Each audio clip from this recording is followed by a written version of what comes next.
8 जुलाई की वो घटना तो शायद आप सभी को याद होगी, जो बरवाला के खेदड़ के अंदर हुई थी, जहां पर सभी किसान रेलवे ट्रैक जाम करने के लिए जा रहे थे, लेकिन बीच में पुलिस ने अपने बैरिकेड्स अड़ा करके उनको रोकने की कोशिश की। उसके बाद वाटर कैनन का प्रयोग किया गया और उसी के दौरान जो है लाठी चार्ज तक का इस्तेमाल किया गया। लेकिन आपको बता देते हैं कि जो ये मुठभेड़ हुई थी पुलिस और किसानों के बीच के अंदर, उसके अंदर ये सभी बैरिकेड्स लगा करके रोकने की कोशिशें की गई थी। लेकिन इसी बीच एक प्रदर्शनकारी किसान जिसका नाम धर्मवीर था, आपको बता दें धर्मपाल जिनका नाम था, माफ कीजिएगा, वो जो है शहीद हो गए।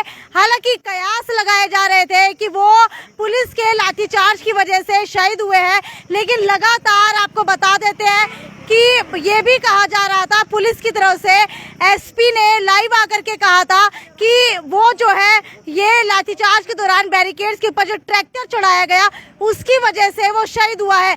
लेकिन अब क्या हो रहा है खेदड़ के अंदर, तो अभी तक की सबसे बड़ी खबर ये निकल के आ रही है कि आज सुबह हम खेदड़ के अंदर मौजूद थे। जो ये सड़क के ऊपर आप लोग निशान देख पा रहे हैं, यहाँ पर बैरिकेड्स और सीमेंट के ये बैरिकेड्स अड़ा करके पुलिस ने खेदड़ के अंदर आने के चारों रास्तों को जाम कर दिया था, जिसके बाद कहीं ना कहीं जो है एक बार दोबारा से आपसी खींचतान की स्थिति पुलिस और किसानों के बीच के अंदर बन गई थी। उसके बाद आप लोगों को सारी जगह दिखाई भी दे रहा होगा कि बैरिकेड्स अब हजारों की संख्या के अंदर है, जिन्हें अब तहस महस कर मतलब तीतर बीतर कर दिया गया है साइड के अंदर। और नीचे सड़क के ऊपर निशान जो है बाकायदा दिखाई दे रहे, किस तरीके से ट्रैक्टर से घसीट करके किसानों ने खुद ये बैरिकेड्स साइड के अंदर लगाए हैं। हालांकि अब बात आती है जो धर्मपाल प्रदर्शनकारी किसान है जो मृत हो चुके हैं, जिनका अंतिम संस्कार अभी तक नहीं हुआ है, उनकी क्या स्थिति है। तो आज जो है ये हिसार के पास पड़ने वाले खेदड़ के अंदर एक स्टेडियम है जिसका नाम शहीद राम मेहर स्टेडियम है। यहाँ पर उसका शव पूरे हजारों की संख्या के गांव वासियों किसानों के साथ जो है स्टेज के ऊपर रखा गया है और स्टेज के ऊपर आकर के सभी जो है उनके अंतिम संस्कार कराने के खिलाफ है, क्योंकि अभी जो है लगभग 4 से 5 दिन बाद शव को उठाया गया है।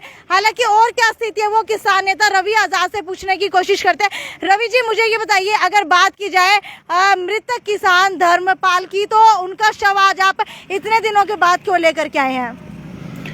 देखिए, जब 8 जुलाई को पुलिस के हमले में, पुलिस के लाठीचार्ज में सर में चोट लाठी लगने से धर्मपाल साहण जी की शहादत हुई जी। लेकिन हिसार के एसपी ने और प्रशासन ने अपनी खाल बचाने के लिए, आपको ध्यान होगा कि एक फर्जी वीडियो जारी किया था कि धर्मपाल साहण की मौत ट्रैक्टर, किसानों के ट्रैक्टर के नीचे आने से हुई है जी। और जो पोस्टमार्टम रिपोर्ट आई है, उस पोस्टमार्टम रिपोर्ट ने हिसार के एसपी के मुंह पे करारा तमाचा मारने का काम किया है। उसके अंदर बिल्कुल ये स्पष्ट लिखा हुआ है कि इनको जो है ब्लंट यानी कि हेड इंजरी से इनकी डेथ हुई है। कोई लाठी डंडा जो है वो सिर में लगा है और उसकी वजह से उनकी डेथ हुई है, यानी कि वो अपनी खाल। क्या ये बकायदा पोस्टमार्टम की रिपोर्ट के अंदर है, इनिशियल में, या फिर बाद की जो एक पक्की रिपोर्ट आती है उसके अंदर आया है? जो पक्की रिपोर्ट है उसकी मैं बात कर रहा हूँ, क्योंकि वो केवल बाद में विस्तार की रिपोर्ट आती है। पक्की रिपोर्ट की हम बात कर रहे। और राम राम जी, राम राम। हमने कोई डेड बॉडी लेने से मना नहीं किया, लेकिन आपको याद होगा कि जब 9 जुलाई को पोस्टमार्टम हुआ तो प्रशासन कंडीशन लगा करके हमारे ऊपर ये दबाव दे रहा था कि आप जो है पहले समझौता कीजिए, उसके बाद आपको शव सौंपेंगे। हमने कहा भाई शव जो है आप रखिए, जब तक हमारी मांगे पूरी नहीं होंगी, जब तक शहीद किसान 302 का फर्जी मुकदमा जो मेरे सहित 10 नामजद और 800 अन्यों पर हुआ, और उसी में हमारे 4 युवा साथियों को जेल में बंद कर रखा है, और 11 वो मांग जिसके लिए ये आंदोलन चल रहा था। 4 दौर की वार्ता भी हुई। अखबारों की खबरों की बात की जाए तो ये कहा जा रहा है का मुकदमा किसके ऊपर दर्ज किया गया है? 302 का मुकदमा मेरे सहित 10 साथी जो है वो खेदड़ गांव के हैं, जिनमें से 4 भाई जो इन्होंने मौके पर गिरफ्तार किए थे, उनको इन्होंने टॉर्चर किया, उनको जेल में बंद कर रखा है, हिसार की सेंटर 1 जेल में। अच्छा। सेंट्रल 1 में हम उनसे मिलकर के भी आए सारे साथियों से, और 800 अन्य के ऊपर। आप ये देखिए कि गाय की बात करना, गौशाला की बात करना, लोकतंत्र की बात करना, शांति प्रिय प्रदर्शन की बात करना, हरियाणा की बीजेपी और जेजेपी सरकार में इतना बड़ा पाप हो गया कि ऐसा तो कभी अंग्रेजों की सरकार ने भी अत्याचार नहीं किए होंगे जितना दमन की नीति जो है हरियाणा की सरकार अपना रही है। अगर बात की जाए जिनको गिरफ्तार किया गया जिन किसानों को, तो वो क्या उस समय कर रहे थे जिस समय आप लोगों के और पुलिस के बीच के अंदर मुठभेड़ हो रही थी? हाँ, उसी समय गिरफ्तारियां करी गई हैं 4 साथियों की, और उसके बाद इन्होंने लगातार दबिश दी है। आप ये देखिए, 4 दौर की हमारी वार्ता हुई है। 4 दौर की वार्ता में चर्चा तो सारी चलती है, लेकिन रिजल्ट कोई नहीं निकलता है, और वार्ता के नाम पर हमारा टाइम खराब करने का काम किया गया। जो सरकार ने यहाँ कमेटी बना करके भेजी, उसने कोई गंभीरता नहीं दिखाई। लेकिन आप ये भी देख सकते हो लगातार कि ये लोग कितने अत्याचारी हैं। ये बैरिकेडिंग आपको दिखाई दे रहे होंगे, आप बता भी रहे थे। सुबह की अगर बात करें तो सुबह कितने बजे ये रास्ता जाम किया गया था, और आप लोगों के बीच में और पुलिस के बीच में क्या कुछ हुआ सुबह? देखिए, रात को यहाँ जो है पुलिस गांव में तनाव का माहौल पैदा करने के लिए, कल आपको ध्यान होगा, हजारों की संख्या में धर्मपाल सारण जी की शहादत को नमन करने के लिए एक कैंडल मार्च निकाला गया था। पुलिस बार बार दबिश दे करके और पुलिस गांव में एक तनाव का माहौल पैदा करना चाह रही, इसलिए बार बार वो गाड़ियां लेकर के यहाँ घूमते रहे। उसके बाद आप देखिए, ये जो बैरिकेडिंग है रात को 11 बजे, जैसे दिल्ली का आंदोलन आपको याद था कि किसानों को दिल्ली जाने से रोकने के लिए इन्होंने सड़कों तक को खोद दिया था, वही पत्थर आपको फिर नजर आ रहे।